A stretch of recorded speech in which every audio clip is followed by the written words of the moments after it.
Sai Ram. Have you read the Tapovanam? It is a holy book for daily recitation about the sacred life story of Bhagavan Sri Sathya Sai Baba. It is to be read as a spiritual exercise dedicated to the Lord. The continuous reading or listening of this book will take us back to the glorious life of Swami. When participating in this holy activity, while focusing on Swami, you will be able to develop your focus and concentration as well as notice an elevation of your inner being. It also brings about a pure heart and sends positive vibrations of peace and love to all mankind. Every event and incident here will take you closer to spiritual realization. The completion of this spiritual activity with devotion and dedication will earn you the grace of our beloved Bhagavan. So do not miss this opportunity. Save the date, make the time, and join us for this devotional reading. Sai Ram.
The Master of Time.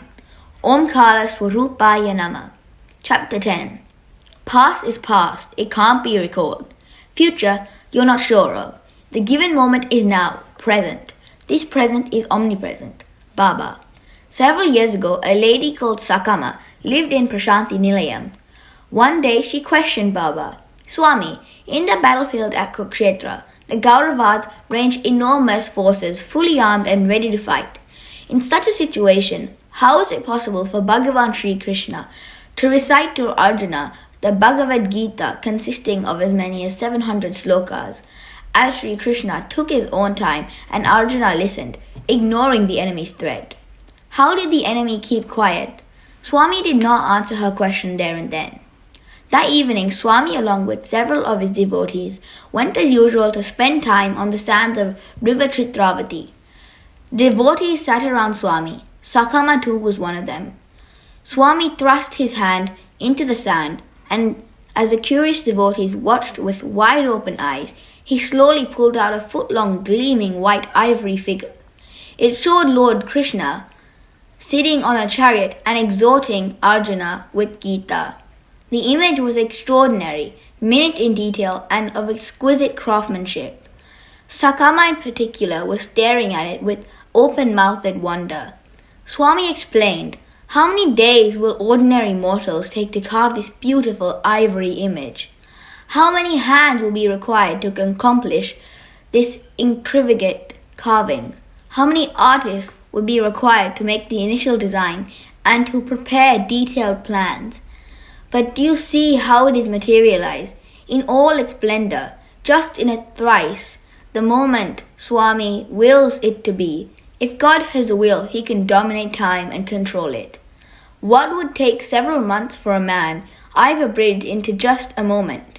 In like manner, it is also possible to elongate time by divine will.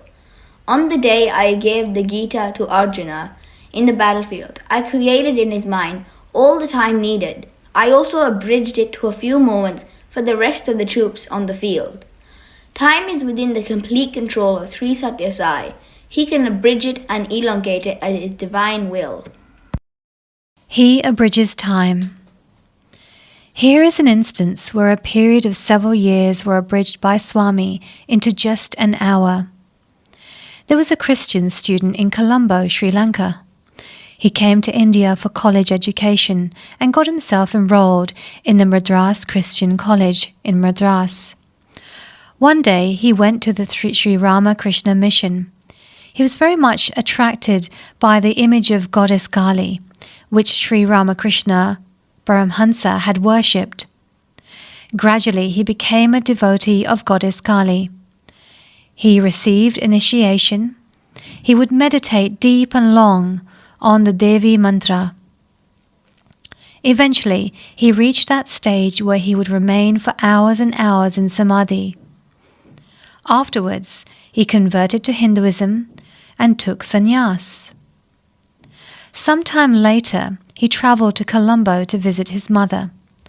The poor lady moaned in grief on seeing her son in his garb of a Hindu sannyasi. She knew that her son would never think of marriage and reconciled herself to it. But she very much desired her son to at least to give up the Hindu monk's dress and adopt that of a Christian father. The son declined to do so. He gave up his mother as well as all possessions and returned to India, and in due course reached Puttaparthi. Swami invited him into the interview room. An hour passed. Suddenly, there was a loud cry from inside the room. "Oh, mother!" This was so loud that everyone gathered on the veranda outside could hear it. A little later, Swami opened the door of the room and walked out, the Sakti devotee bathed from top to toe in holy vibhuti. What transpired inside the interview room? It seems that after admitting him into the room, Swami materialized a big forest and directed the man to walk into it. The sannyasi just walked and walked and walked endlessly. Without stopping for rest, he walked on and on amongst huge trees in several days. He covered miles and miles and walked for decades and decades. Then suddenly Swami ordered him, "Stop! Turn around and look behind." The sannyasi stopped, turned around and stood transfixed. What did he see? The same goddess Kali, whom he had so ardently worshipped ever since childhood, was standing right in front of him in all splendor. For several years, this sannyasi had been wishing that he could remove himself to remote forests to spend long years there in meditation. Swami fulfilled that deep urge within the span of an hour. He had been desiring to perform penance for many, many years. But Swami abridged that also to less than an hour. In addition, Bhagavan vouchsafed him the darshan of goddess Kali that he had been yearning for. When his most ardent wish was so beautifully fulfilled, the sannyasi could not hold himself back, but cried out in ecstasy, "O mother!" On hearing this cry, which emerged out of the inner recesses of his heart, Bhagavan responded in melodious voice, "My dear man, there is no need for intense penance in the Kali Yuga. It is sufficient if you remember your favorite deity's name and incessantly intone it mentally. Only through Namasamarna you will attain fulfillment." So saying, Swami materialized copious vibhuti, poured it all over the delighted youngster, and blessed him. He elongates time. We now come to the incident when Bhagavan Sai Baba extended a time span of 30 days to 30 years. Lal Bahadur Shastri was the Prime Minister of India then.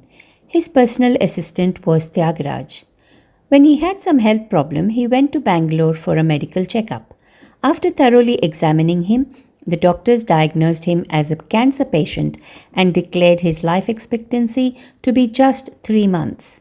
They also told him, "Sir, if you do not mind, we have a suggestion. There is only one remedy for your disease, and that is to pray at the lotus feet of Bhagavan Sri Sathya Sai Baba and request him to save you. There is no other way." Dr. S. Bhagavantam Baba's devotee is presently right here in this hospital. Swami is coming here tomorrow to visit him.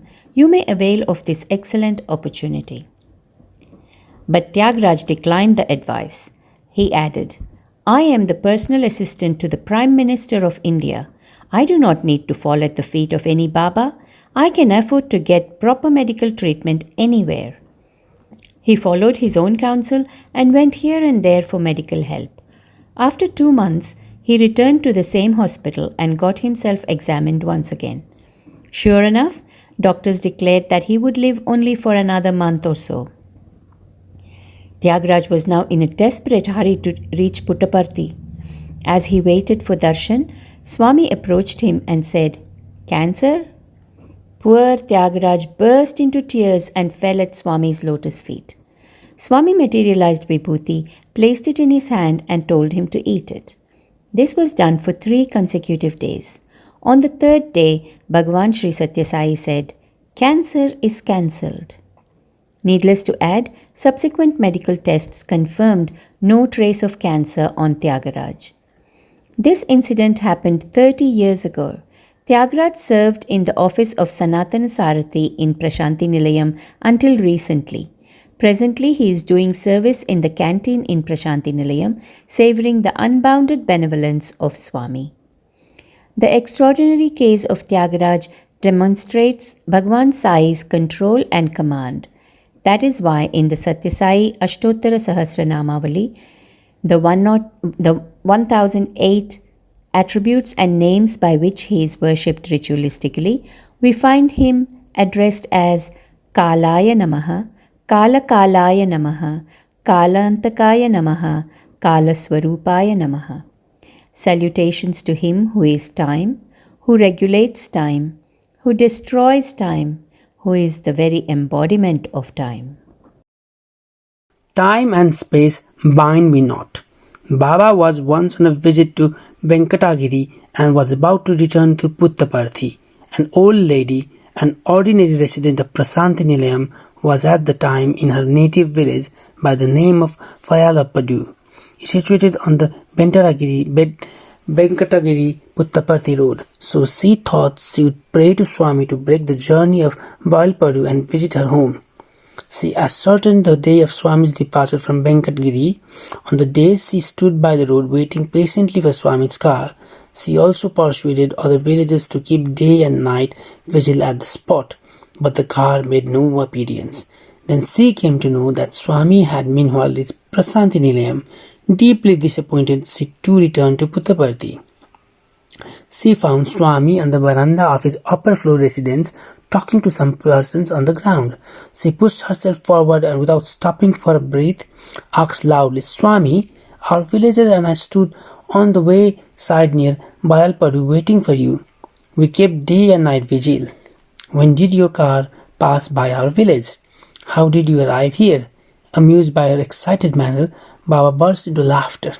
Everybody was looking up at Swami, but suddenly they heard his laughter just by their side. Swami was standing by their side still laughing. There was no Swami in the veranda above. None could understand how and when Swami came down from the upper floor to the ground. Swami told the old lady, Look, you have seen how I came down from the upper floor to the ground floor? If I can do this, could I not together with my car arrive here right by your village unseen by you of any of you? Aneka Rupa Rupaya, assuming numerous forms. Baba was in Kodaikanal with his devotees. Suddenly he jumped out of his bed, stood and shouted, Don't fire! As he said so, he fell on the bed. The body stiffened. Apparently, he had left his physical body. After an hour or so, the body moved. Baba opened his eyes, dictated an address in Bhopal, and directed that an express telegram be sent there, stating, Don't worry, the revolver is with me, Baba. Swami Satchitananda pleaded, Swami, the post office staff will not accept the telegram if we mention the word revolver in the message. If we change it to instrument, they will not object. Swami agreed, and the modified telegram was duly dispatched. But the devotees could not make head or tail of the mysterious incident. A letter arrived from Bhopal 4 days later. Baba gave it to the devotees. On reading it, they were filled with surprise as well as happiness. What has exactly happened? There was a military officer in Bhopal who had served in the Second World War and distinguished himself. Despite this, he was not given due position in the statewide development programs underway because freshers were being preferred to old hands. Frustrated, he developed utter distaste for life. Added to this, his wife happened to be away in her parental home. There was no one who could console him and give wise counsel and get him out of depression. Under these circumstances, he decided to commit suicide. He test fired his revolver to see whether it was functioning all right. It performed well. He ready to kill himself with the second shot. Just as he was about to press the trigger, there in far off Kodaikanal, Swami suddenly shouted, "Don't fire."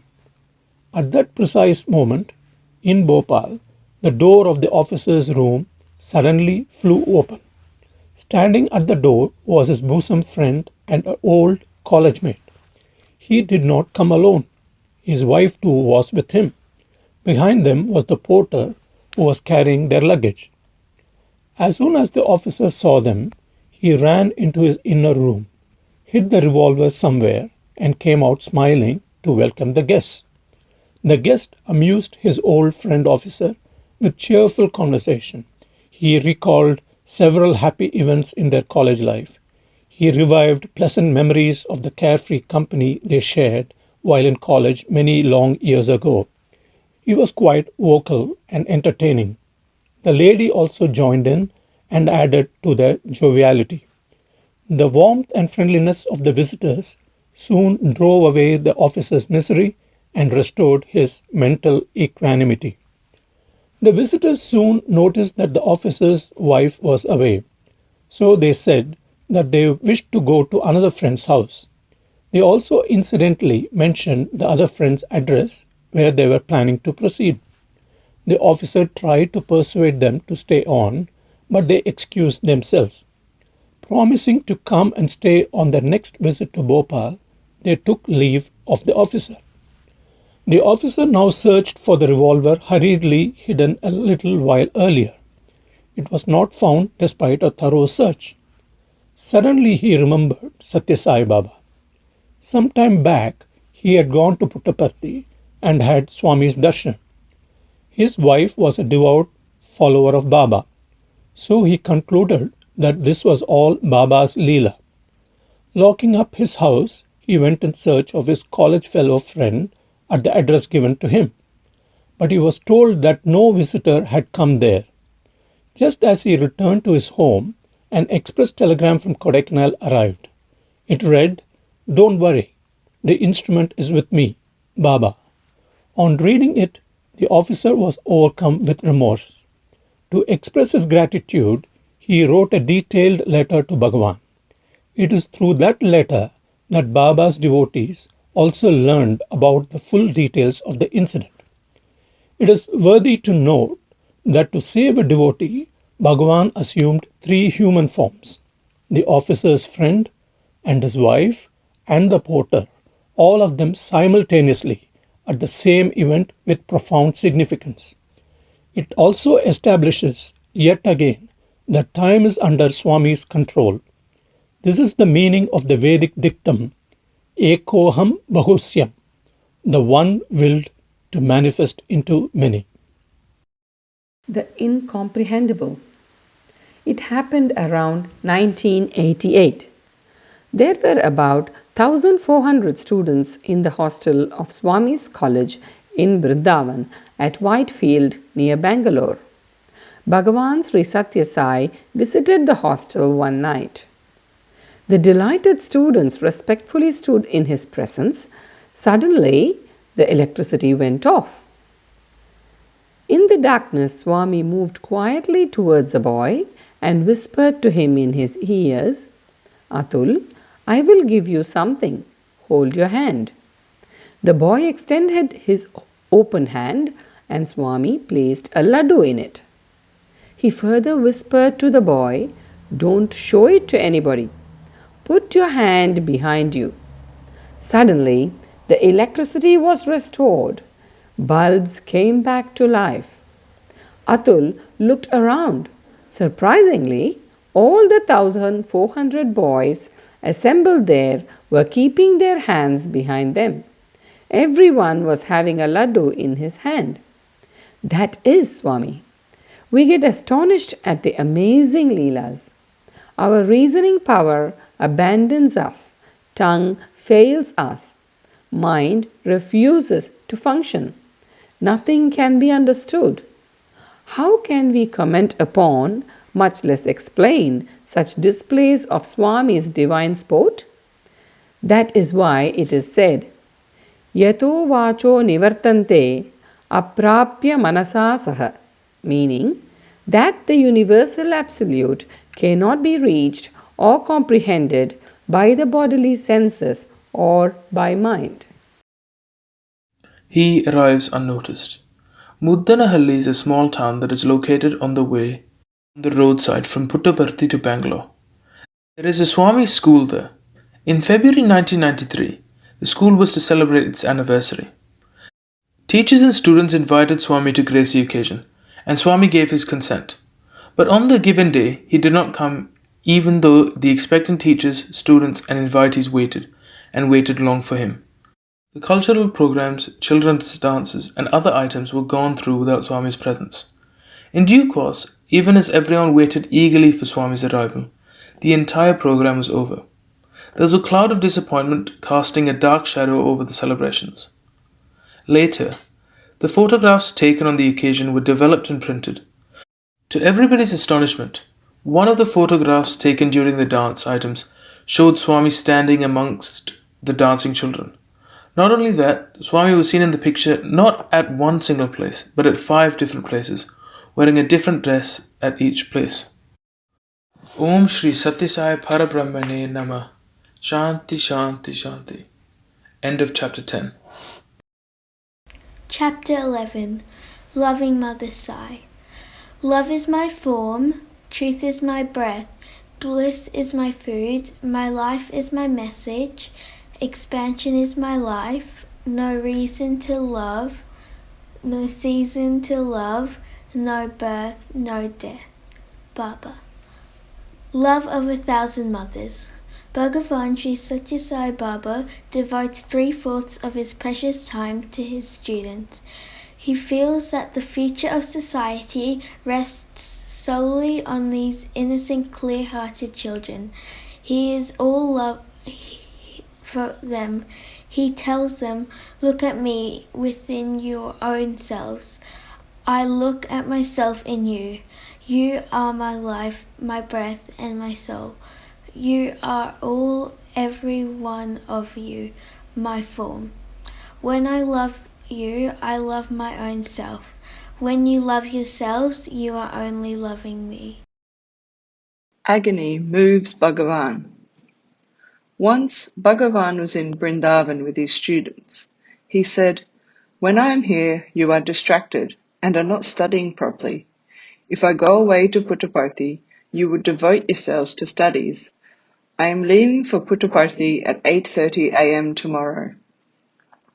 The students touched his feet and prayed, "Swami, please, Swami, stay here. We will study well." But Swami insisted on leaving. "Your parents entrusted you to my care. How can I see you running around me without studying? I must leave tomorrow." The next day was Monday. It was 8:30 a.m. In front of Trayi, Baba's white car was ready. The distressed students were also there with agony on their faces. Swami came down from his residence in the upper floor. The students humbly prayed and begged, but did not succeed. Swami took his seat in the car and left. With hearts heavy, the children went back to their rooms in the hostel. Their minds were full of Swami. What they read could not enter their minds.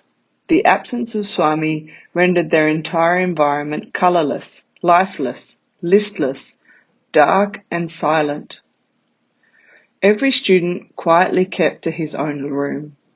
No word, no greeting, no conversation, no pleasure, nothing but gloom. Barely 15 minutes passed when suddenly a student shouted, "Swami is back! Swami is back!" The rest of the students thought that he was perhaps in delusion more than the others. He must have imagined a car arriving. But a few curious fellows peeped out of their windows. There, Swami's car really was entering the ashram's precincts. A couple of students were indeed running behind it. That was enough. All the students ran like deer on wings. By the time Swami alighted from his vehicle, they stood around it. Surprise on one side and delight on the other were choking them. As Swami entered and went up the staircase, students were mutely standing below, staring at each other. What has happened? Why has Swami returned? Nobody knew. Then Swami spoke to them. A mere mention that I'm leaving creates so much commotion and disturbance. Everything gets upset. In the midst of all the chaos, I forgot to take the keys, so I came back to take them. What is this? Can Swami forget keys?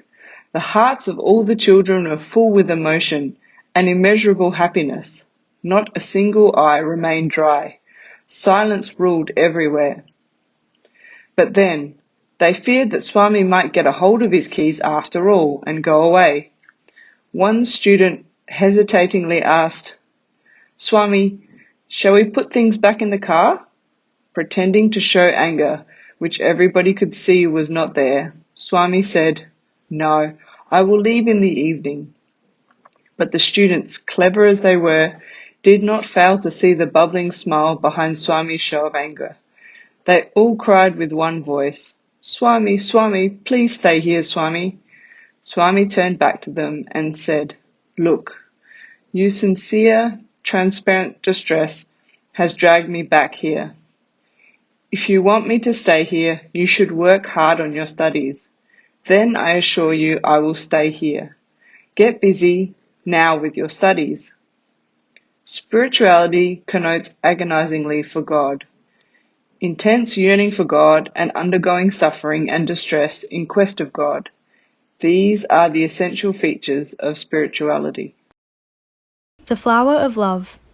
Once Swami paid a visit to Dharma Kshetra in Mumbai. Teachers and students of Bal Vikas there made an excellent arrangement to welcome him. Students sat in orderly rows, each of them holding a rose to be offered to Swami. Their faces were glowing in happy anticipation. There was a small child among them. He was too young to be admitted to the Bal Vikas organization. He was nevertheless attending classes along with the other members. He had also learned several slokas by heart. As he was too young to be seated in the front row, the teacher made him sit in a rear row. He was also not given a rose to hold.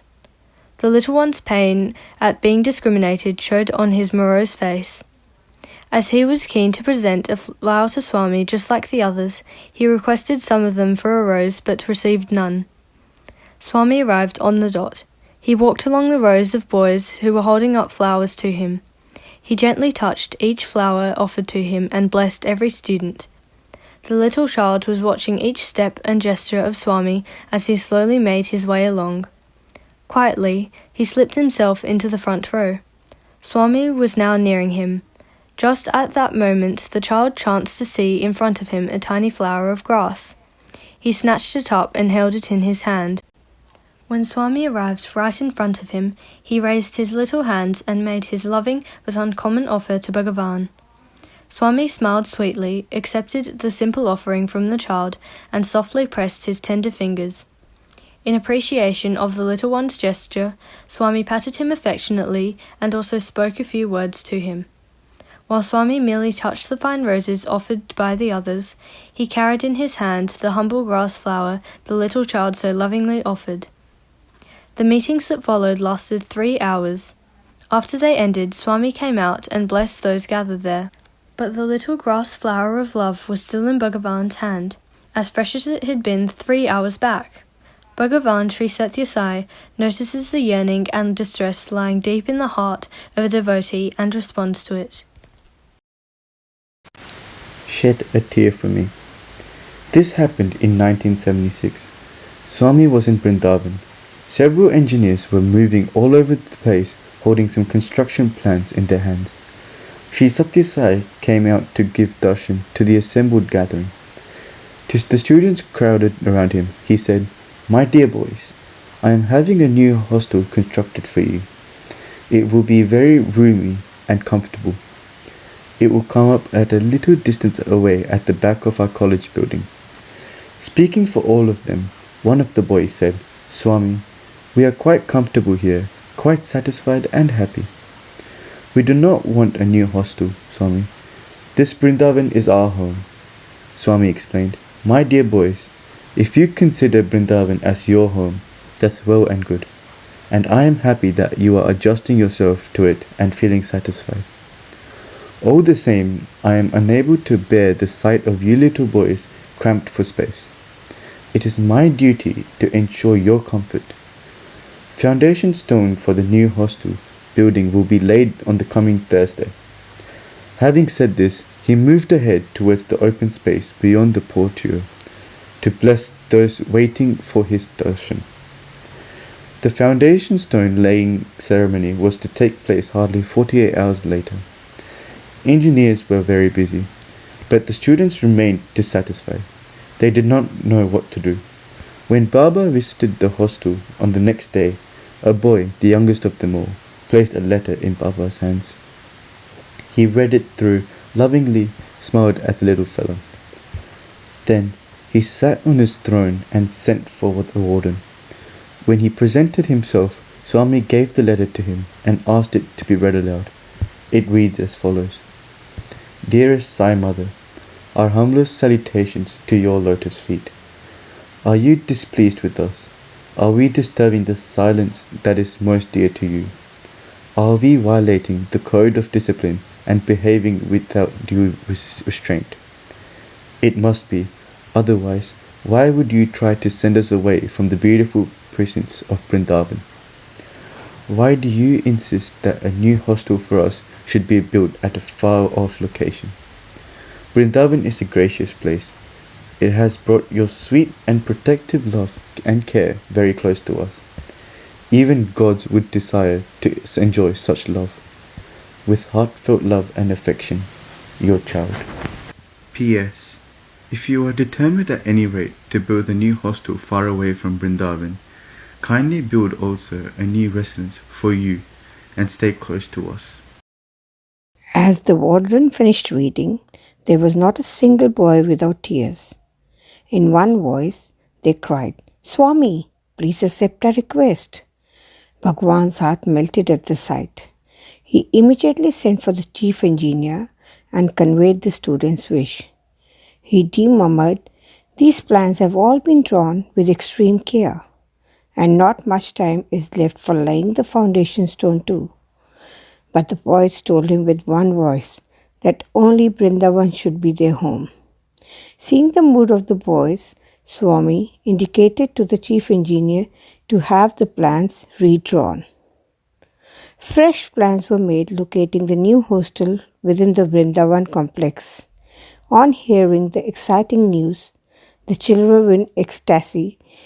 On the appointed day, when Bhagwan Sri Sathya Sai Baba was about to light the lamp of Arati, a boy said, "Swami, you are doing so much for our sake, but we have nothing to offer to you." Swami replied, "Happy tears are trickling down your tender cheeks. That is all I want. Shed a tear for me. What I desire most is only your happiness." That noble structure, which stands now in Vrindavan complex, is a sweet monument enduring for all time to Baba's immense love for children.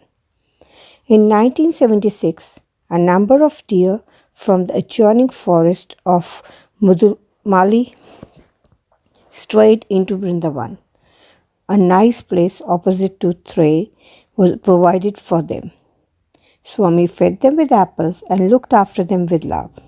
One day, as Swami emerged out of the tray to give darshan. Students ran to him. At the same moment, in the garden opposite, Deer too wanted to be close to Swami and moved up to him near the wire mesh that stood around the garden. Baba drew the attention of a devotee standing by to the enchanting scene comprised of the loving children and equally loving deer. He said, "These are two-legged deer, and those are four-legged deer. Both are dear to me." Flu driven away.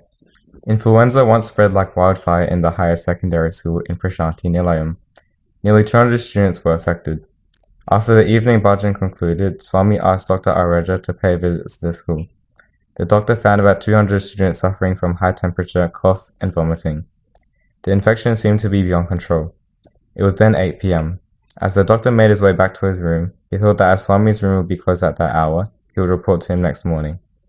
At 8:30 p.m., a volunteer came to tell him that Swami was waiting for him. The doctor hurried into Swami's presence. Baba asked him, "I was waiting for you. Why have you not come to me immediately?"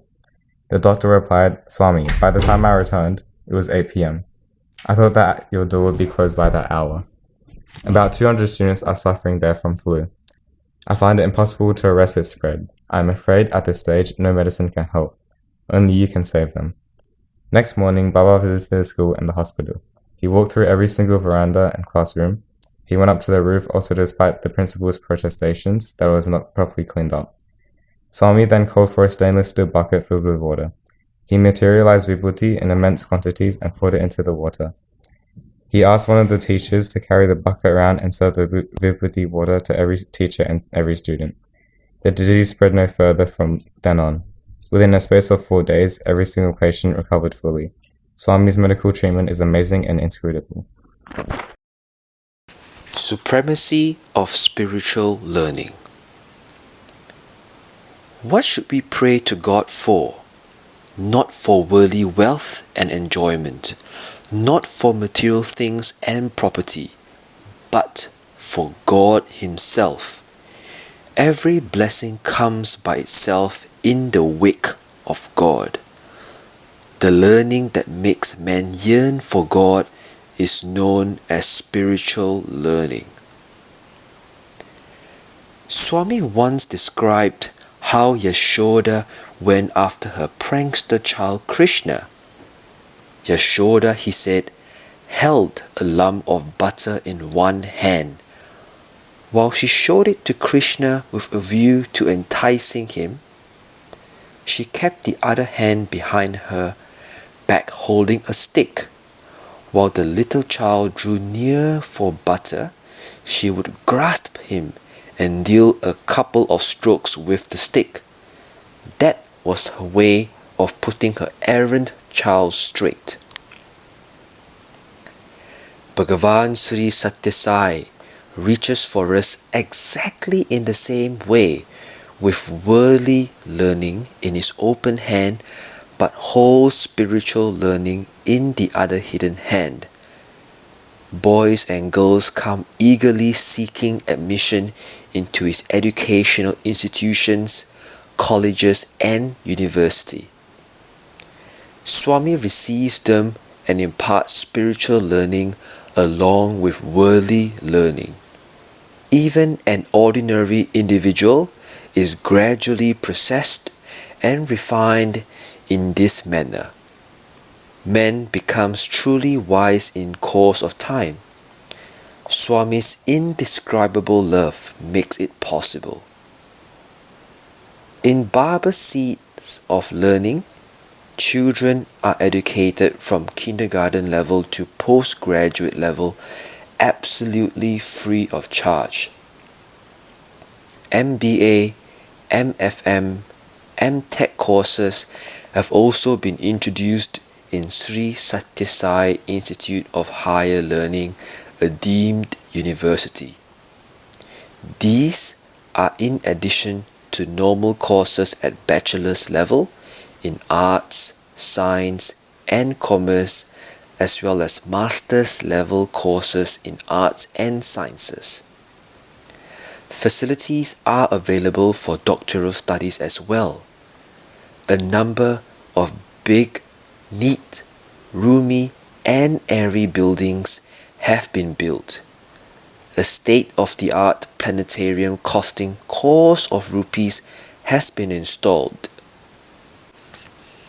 In November 2001, a new music college was also opened on the university campus. These are all tokens of Baba's boundless love for children. Side by side with these symbols of worldly learning, Baba ensures that the students receive spiritual learning too. My children are my entire property. On 22nd November 1981, the day the Sri Sathya Sai Institute of Higher Learning was inaugurated, Swami addressed the students. He said, students should be the roots from which would grow trees of peace and security for the world. My purpose is to water those roots. I am dedicating myself in every way to students. I have immense faith in them. You ask anyone, what property Sai Baba holds in his name? You will be told, oh, he has so many buildings, so much land, and so on. All those possessions amount to nothing. My sole property is nothing but my children. There are many who are unable to understand this simple truth. Such unfortunate persons who cannot imagine even a single mother's love can never gauge the love of 1,000 mothers. The most sublime quality of Sri Sathya Sai is limitless patience. He says, countless persons criticize me. There are many who call me by all sorts of names. All kinds of vile things are written about me in newspapers. Thousands of pamphlets are published against me. I have only one answer to all of them: my smile. These are all but vicious reactions to what is indisputably good. Stones are hurled only at fruit-bearing trees. Some people are envious and intolerant by nature. As more and more Sathya Sai organizations blossom, their jealousy too grows by leaps and bounds. They fabricate more false stories, accusations, and gossip. Even children are dragged into these malicious activities. Paramatma Swarupilara, or embodiments of supreme divinity. What to say of these small-minded persons? Even if the world unites against me, no harm comes to me. My heart is always pure. I have no selfish ends. I have nothing of my own. This is my only truth. Only criminals are beset with fear. Why should a lion doing no wrong be afraid? Whatever I do for the welfare of the world, Jagat Kalyan, not for myself. I am aware of this irresistible truth. Hence, I am ever in bliss, the unbroken bliss. Frolicsome God. In 1983, students of the Sathya Sai College arranged a science exhibition in the Kalyana Mandapam wedding hall in Vrindavan. Sri Govind Narayan, then governor of Karnataka, was visiting Vrindavan for Swami's darshan. Baba brought him along to see the exhibition. On show were several models, scientific devices, and artifacts made by students. One of the items was a piece of alarm equipment. A ray of light proceeds from one end to the other, and if a hand is placed in between, an alarm rings. As Swami went round and reached that equipment, the student who had devised it told him, "Swami, please put your hand here and the alarm rings." Swami did so, but there was no sound. The student got perplexed. He said, "Just a moment, Swami. Something seems to have gone wrong. I will set it right." He tinkered with it a little, put his hand between the two ends, and sure enough, the alarm rang. Confident now, the student invited Swami to insert his hand. He did so, but again the alarm did not ring. The student got thoroughly confused by now and mumbled something about the equipment needing another repair. Then Swami told him, "It needs no repair. I'm not that kind of a thief for whom you have designed this, so quite rightly the alarm did not ring." He moved on. Science is not capable of reaching Swami. He transcends science. Tolerance. Many years back, students in the primary school at Puttaparthi used to take their daily morning bath in cold water. Swami felt sad and thought, "Parents of these tender young children left them in my care because of their immense trust to me. Poor fellows, they have only cold water to bathe in every day." That thought soon led to the provision of solar heaters, which heat water using the sun's rays. In no time, they were installed in the hostels. Students, teachers and the principal of the school were very pleased. They prayed to Swami to inaugurate the solar heating system, and he agreed. Arrangements for the inauguration were soon completed. The equipment was connected to the tap by a rubber tube. When Swami arrives and turns that tap, hot water would flow into a bucket placed below. They did not have to wait long. Swami arrived and he turned the tap. Unfortunately, the rubber tube got detached just at that moment and there was a burst of hot water on Swami's face and his garments. The sudden and unforeseen mishap shocked everybody. There was embarrassed silence all around. Not a hand moved to correct the situation as the onlookers stood petrified. Swami understood their misery. He laughed out loud to break the spell and said, "Look, the inaugural bath has been taken by me." Swami's laughter and pleasant remarks brought relief to everyone. Their hearts became light and they could breathe easily. Everyone joined in Swami's laughter. Baba is ever merciful. He knows no anger. My life is my message, he says. It is a message of love, compassion and mercy. There is no place for anger. Benefit from closeness to Baba. Once Swami was in Kodaikanal. Sitting in his room, he was looking out at the crowds, waiting outside for his darshan. Several students were sitting at his feet around him. Swami told them, "Do you realize how fortunate you are? Thousands are waiting outside for me. Here you are enjoying the privilege of serving at my feet. But you do not know how fortunate and lucky you are. I am giving you this opportunity so that you will be close to me. If I feel like it, I can walk across the sky from one side to the other. If only I did that, the whole world would be at my feet. Several lakhs of devotees would swarm to me, but at that time, not one of you would have the opportunity of being so close to me. Armed guards would always surround me for my protection.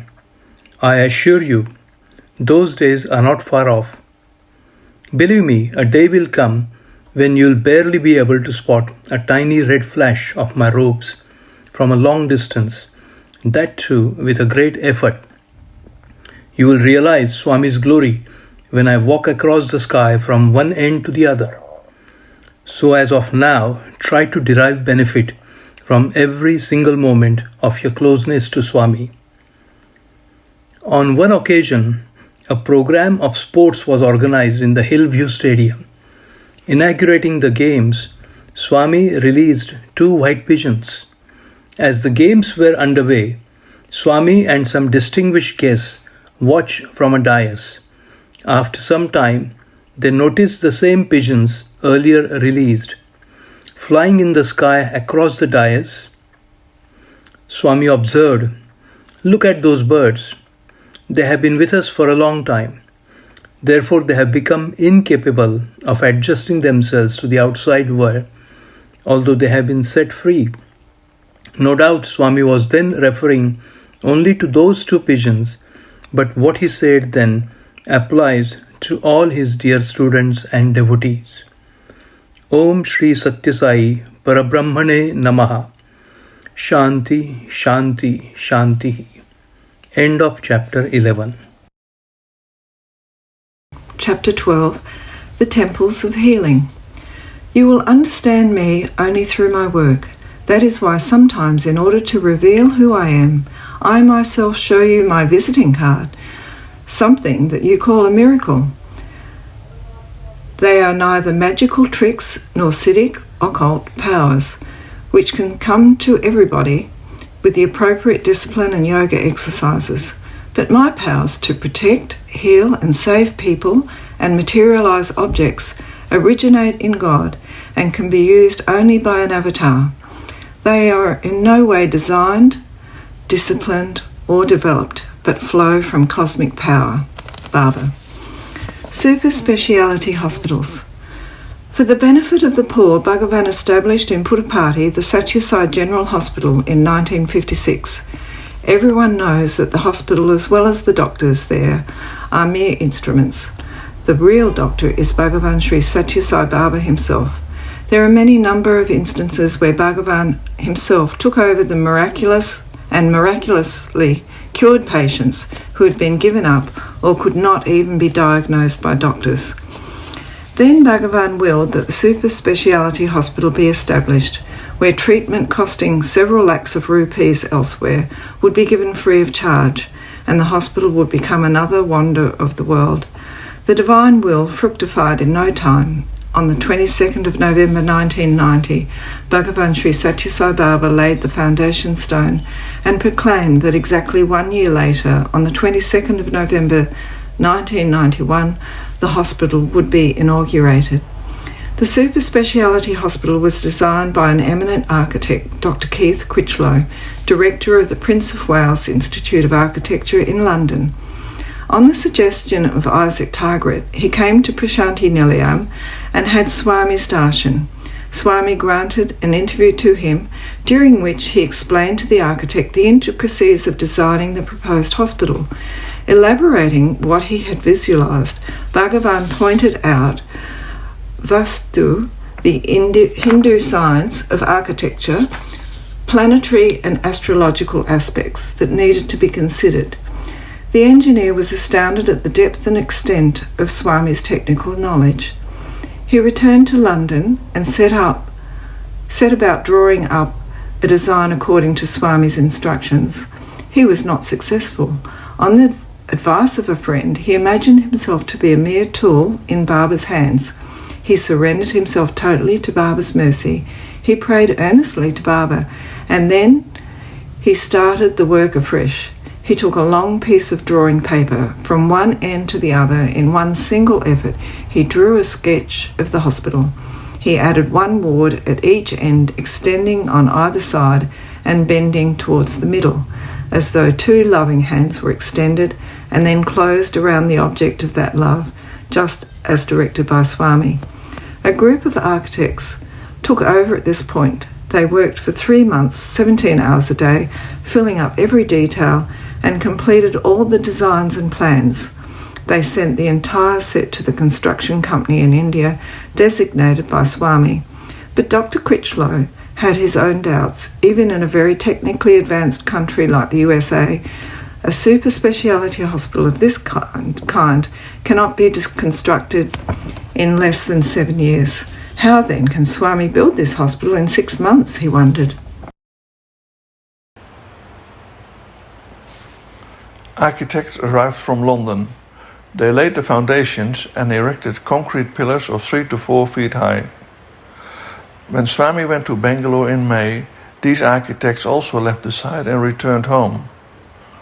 On the 22nd of May 1991, on his way to Kodaikanal from Bangalore, Swami took Colonel Yoga Rao along and went to the site to see how far the work had progressed. From that day to the already announced day of inauguration, the 22nd of November 1991, time available was precisely 6 months. The structure was to be a majestic one. Up-to-date medical equipment was to be procured and installed, and 1,000 other requirements had to be met before the facility could be made functional. Colonel Yoga Rao said, "Swami, even if we put thousands of workers on this job and make them work day and night, can we complete the project by the 22nd of November? What about funds?" Swami interrupted, "Do not create waves of doubt and indecision. Swami's will is bound to be fulfilled." He then summoned the Indian engineer Brigadier Bose and instructed him get 2,000 workers and through Mrs. Larson and Tubro put them on the job and complete it on time. He then left for Kodaikanal. Brigadier Bose did as he was instructed by Swami. He left the entire burden wholeheartedly on Swami's divine shoulders. He engaged more than 2,000 workers daily and ensured that work went on day and night without intermission. His efforts bore rich fruit. Even by 15 October 1991, more than a month ahead of the proclaimed day of inauguration, the mighty building was completed and handed over to the medical experts for equipping. Isaac Tigert donated several items of medical equipment. The government of India waived duties and taxes and transported them to Puttaparthi by air. To engage the jet aircraft to fly to Puttaparthi directly and unload cargo without delay, the Sathya Sai aerodrome had been upgraded and designated as an international airport a year earlier. With the donation of 1 crore of rupees from John Sinclair of the American Sai Foundation, up-to-date equipment for carrying out blood tests was procured from the USA. It can perform 20 different kinds of blood tests in respect of 600 patients per hour and hand down the results for study and analysis by doctors. Its computer can store the results pertaining to 10 million patients and can download any information on demand. Finally, the great day, the 22nd of November, arrived.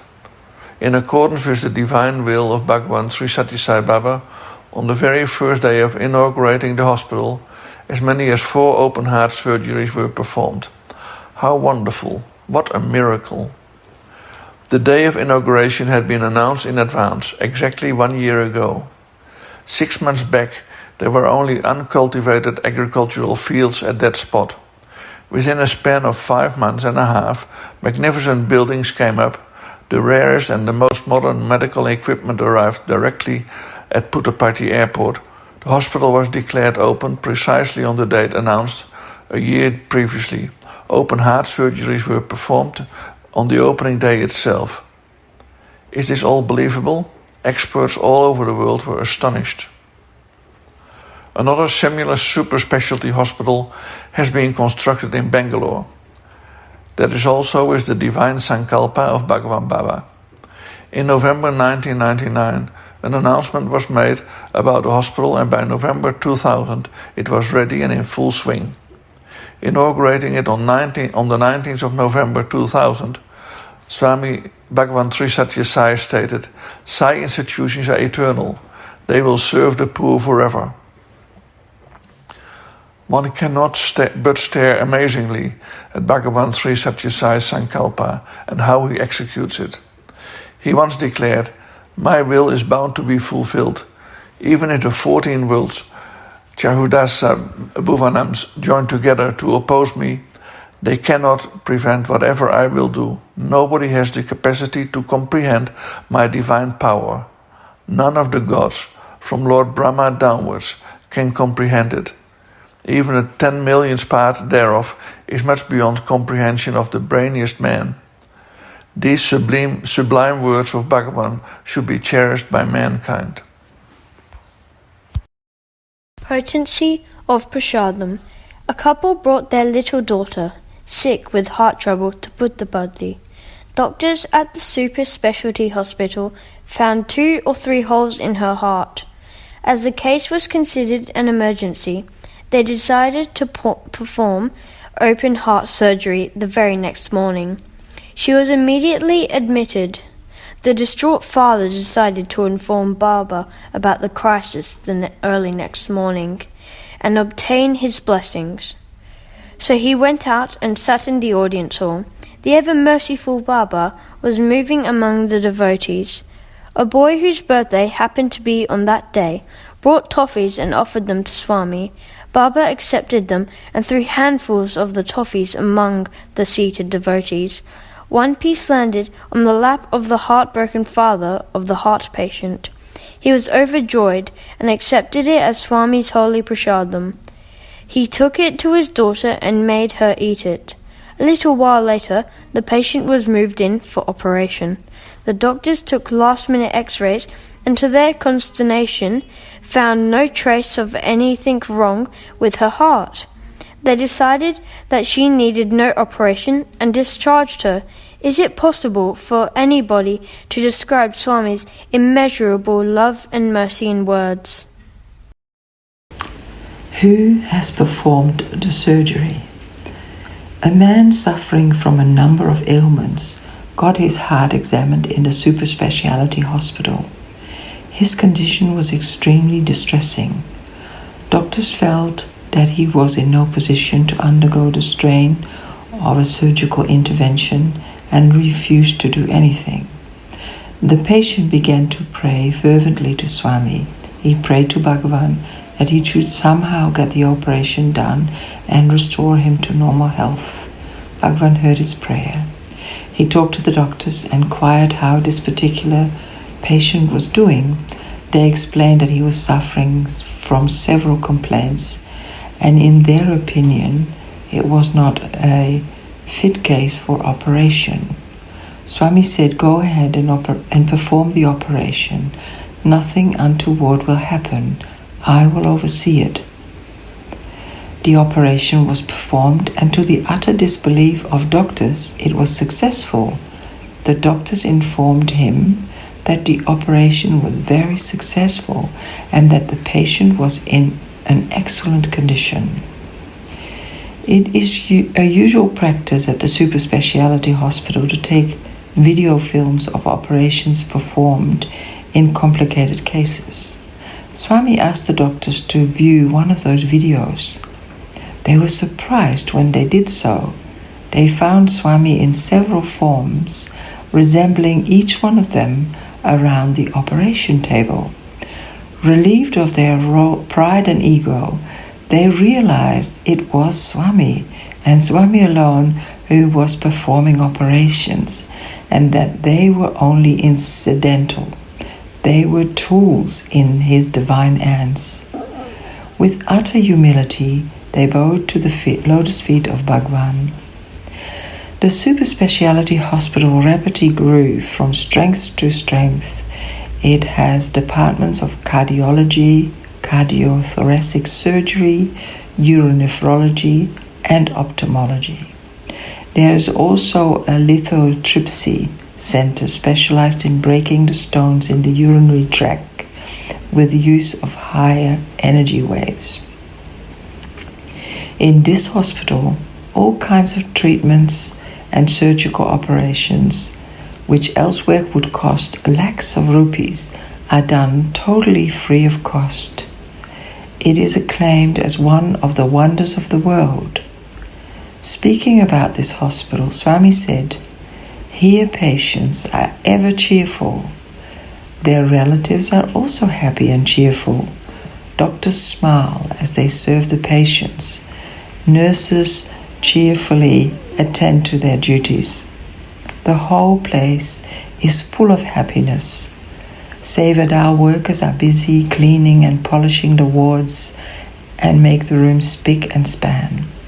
No fees are charged of any kind. There are no levies in this hospital. Doctors elsewhere wonder how it is possible to provide medical facilities of this high order totally free of charge. There should be no occasion for such a wonder or doubt. A job done with a pure heart suffers no dearth of funds." Why hospital if God is here? There are always inveterate doubters who question what is the need for a hospital if God incarnate is right here to attend to every problem of the devotees. Bhagavan Sri Sathya Sai referred to such doubts and said, Some people might be questioning. Swami is capable of healing the sick by his mere will. Why then is a hospital of this size and attendant paraphernalia needed? Let them think a little further. This one is not the only hospital of mine. Suppose there is a person in Chennai who runs a clinic or hospital. He treats handicapped children and heals them. His healing center too is mine. As a matter of fact, every single hospital, irrespective of where it stands, belongs to me. I am overseeing every one of them. Why go so far? Those who pray to me from the bottom of their hearts, seeking my help, irrespective of who they are, from whatever place they pray, be it hospital or home or any other spot, irrespective of the language in which they pray, all of them are mine. They belong to me. Do not confine me to the few acres of land around Prashanti Nilayam. Whenever a person prays earnestly for Prashanti, the spot from where the person prays will become a Prashanti Nilayam. Remember another salient fact. This hospital helps to inculcate faith in you, to enable you to recognize divinity and to cast away doubts from your mind. Besides healing the sick, a hospital serves another purpose also. Some people have blind faith in medicines and injections. It is my duty to provide medical help to such persons also. Their faith in God and His mercy is not yet firm. A hospital is definitely needed to help them too. To each a different treatment. A few years ago, Dr. Sita Ramaiah, one of the doctors in the hospital in Prashanti Nilayam, was not keeping good health and was bedridden. Bhagavan Baba went to his room to inquire about his health. He sat by his side, cut an apple and fed him with his own hands and left.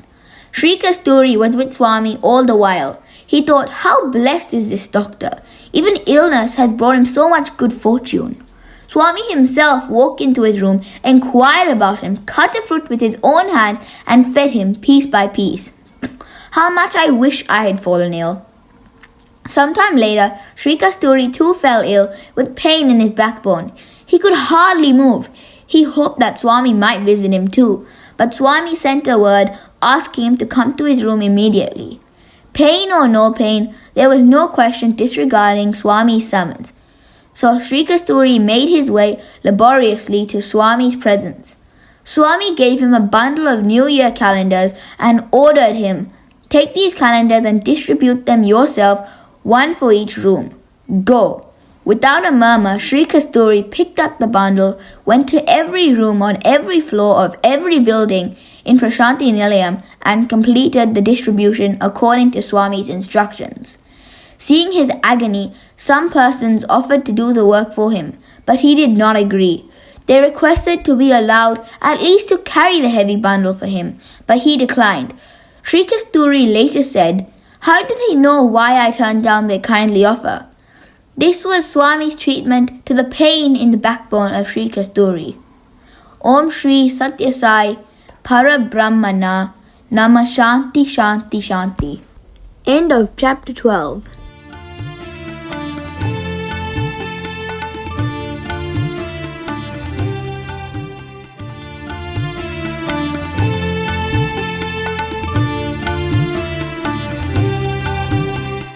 Sai Ram. Have you read the Tapovanam? It is a holy book for daily recitation about the sacred life story of Bhagavan Sri Sathya Sai Baba. It is to be read as a spiritual exercise dedicated to the Lord. The continuous reading or listening of this book will take us back to the glorious life of Swami. When participating in this holy activity, while focusing on Swami, you will be able to develop your focus and concentration as well as notice an elevation of your inner being. It also brings about a pure heart and sends positive vibrations of peace and love to all mankind. Every event and incident here will take you closer to spiritual realization. The completion of this spiritual activity with devotion and dedication will earn you the grace of our beloved Bhagavan. So do not miss this opportunity Save the date, make the time, and join us for this devotional reading, Sai Ram.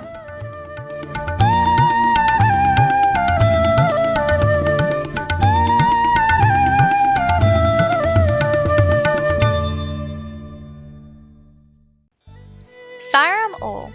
Just a reminder, we are now live on YouTube and Facebook. You can search on YouTube for Sai Organisation of Australia. Please subscribe to the channel and click on the bell icon to receive updates and reminders of our upcoming inspirational programs. On Facebook, please search for Sai Organisation of Australia and like and follow our account. Please visit our website on sai.org.au to keep updated with upcoming programs in the 96 Days devotional offerings, news of our service activities, and inspirational updates.